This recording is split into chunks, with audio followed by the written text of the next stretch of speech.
and welcome again to another episode of the OffBall Podcast. I'm your host, Akeem Mitchell, and of course, the owner, the lead, the CEO, the guy to go to, Trayvon Barnes.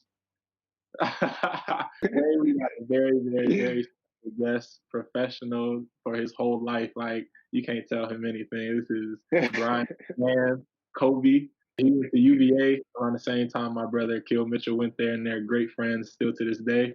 So right now you're playing overseas in Sweden, right? So are you located in Stockholm, Sweden? Yeah, I'm in Stockholm. I play in a club actually 1 hour from Stockholm, Okay. so it's a bit of a commute. But I have like 7 teammates. We all live in Stockholm because it's a little bigger city. It's nice to live here, and we take a van together every day to training. Okay. So we got a nice Okay. little setup. We meet each other. We hop in the van, go to training, head home. And that's how we're living. But Stockholm is where it's at in Sweden. Okay. And your pronunciation gonna be way better than mine, but the name of the club is VSK, right? So it's Yeah. Vasteras. Västerås. VSK Västerås. I have pronunciation a little better than mine. Yeah, it's hard to pronounce it. A lot of the Swedish words are really hard to pronounce. Your season just started back up, if I'm not mistaken, right? Have you guys played Just games yet? started. Yeah. Played 3 games now with one win, 2 draws. It's been kind of a weird start, because we've been pretty much in preseason for like 5-6 months now with COVID.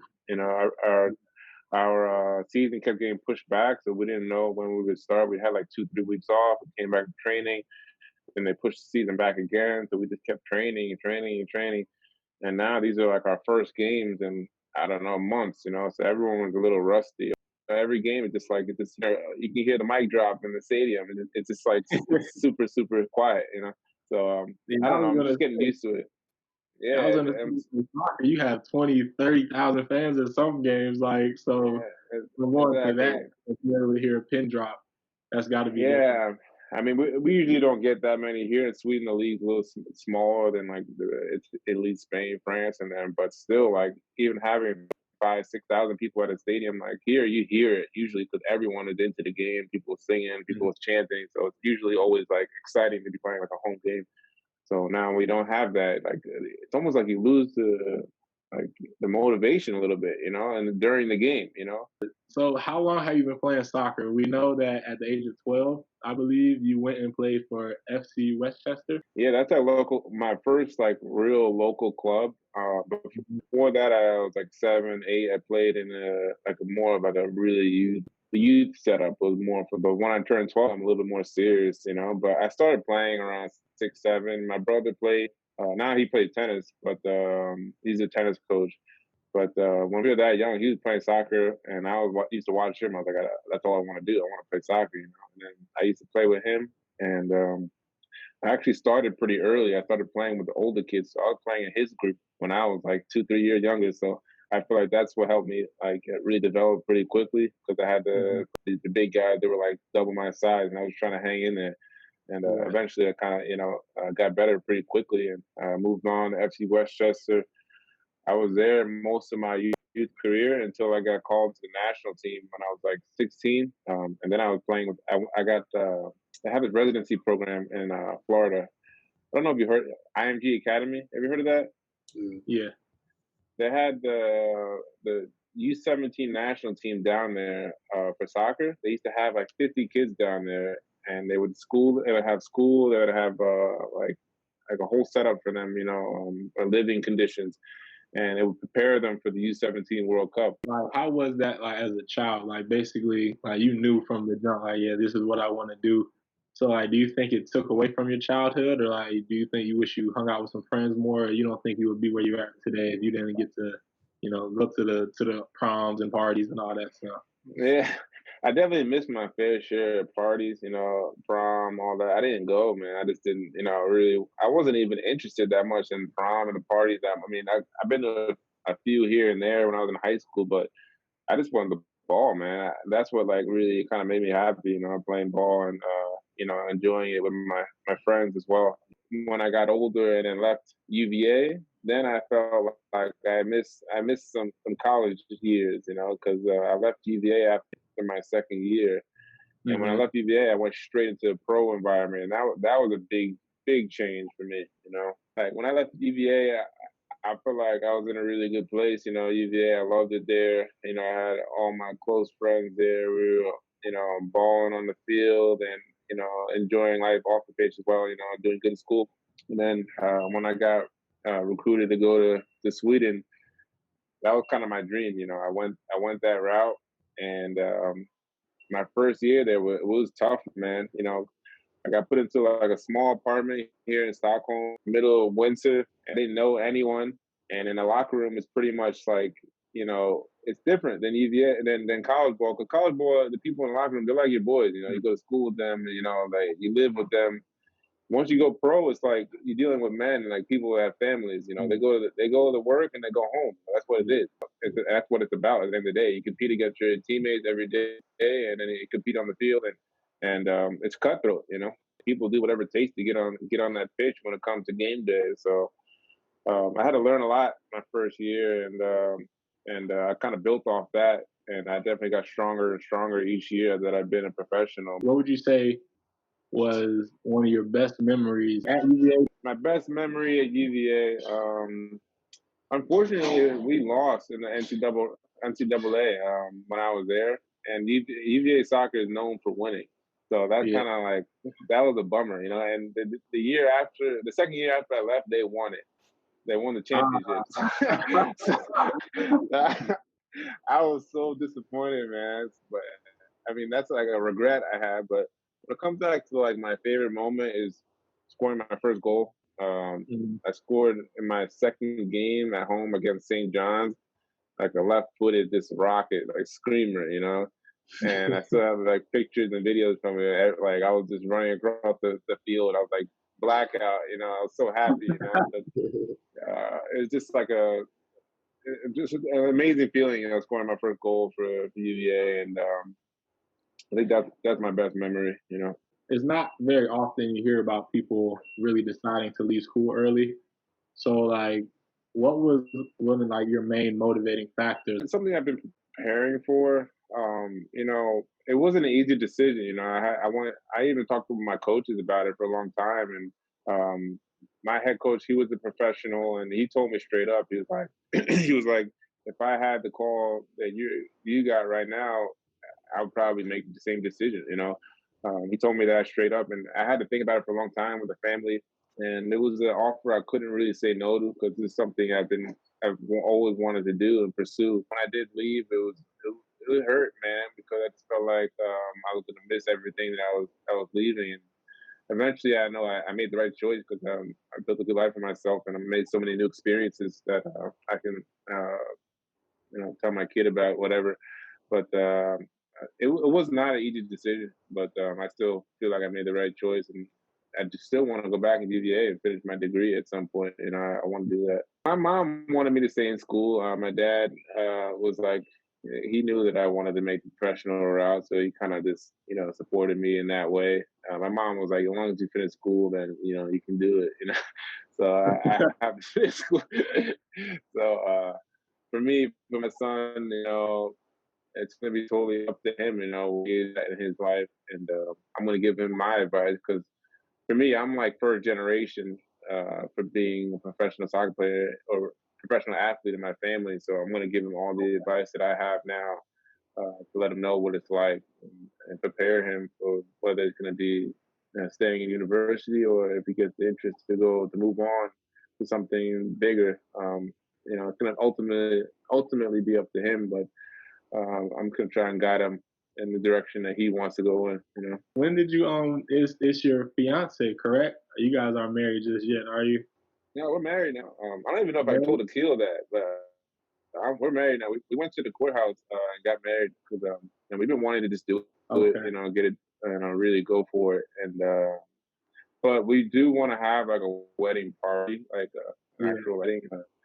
But maybe like a year and a half or so from now. But when we do that, it's gonna be like no stress. We just want to have family and friends come out to maybe whether it's Stockholm or New York or something. Then we're gonna have to set it up like maybe a weekend where you can have everyone there and celebrate. How is it being a professional and like, your wife basically having to follow you? You gotta take your family wherever you go. Do you feel like that puts like extra pressure on you? My wife actually, she works here in Stockholm. She got a big time job, man. She's a lawyer. Okay. She works in insolvency. She works in taxes. She's the big dog of the family, so she's the one that she's the one that's doing the big work. So I might be the one that have to follow her. Right? Call and pick her up. You gotta go somewhere. You say, okay, baby. So the other way around here. But actually, yeah, she's working hard. She got a big job, so we're both out here working. So y'all met in Sweden? Yeah, we met in Sweden. We met on my second year in Stockholm back in 2013. So and then after that, I went back to America for 1 year. I played in MLS in FC Dallas in Texas, and she came and visited me twice that year. And also I was in Orlando for a little bit. So we were doing long distance, and she was staying in Stockholm and working, but she came and visited me several times when I was there. And then I played in Finland for 3 years, and that was actually really close to Stockholm. So we were pretty fortunate. It took like 3.5, 4 hours by boat. You get on the boat and you go straight to where I was. I was living on like basically like an island in Finland. So so we kept it going, and then I moved to Stockholm again 2 years ago. So yeah, it's been going strong, So how was it out in Dallas and Orlando in the MLS? I know they're trying to build up that league as much as possible right now. So were you enjoying that time? Like, was it still great fan bases, or would you say the overseas professionals like just seems like a better and bigger fan base? I liked it when I went to Orlando. I was on loan from FC Dallas to Orlando, and I really liked it in Orlando because they had a good fan base. It felt like more of like a football, soccer city than Texas. Texas was kind of, I don't know, it was a little boring. When it came to the soccer world, I feel like people weren't as educated on the game. When I went down to Orlando, I feel like people were more into it. They really knew, not everyone, but people knew more about the game there, and they were really into the team. So I felt like the games were more exciting, and I liked it there. I liked Orlando a lot. I had a good time. But ultimately, after that season, I wanted to go back to Europe, man. I felt like I was missing out. I really enjoyed my first experience in Sweden, and I felt like I told my agent, I was like, I want to go back and play more in Europe, before I get older. I feel like if I'm going to get that opportunity, I need to go back now. And he had a team for me in Finland that was really calling me and wanted me to come. And after my contract was up, I went straight there, and I was there 3 years and had like amazing time there. So yeah, man, it's still going on now. So since I've come back to Sweden, so I think I made a good choice. How much longer of a career do you think you're planning on having? Everything God willing works out. It all depends, For me, like I want to keep playing as long as I'm enjoying it. But also I want to take steps every year. Like for me to feel like I'm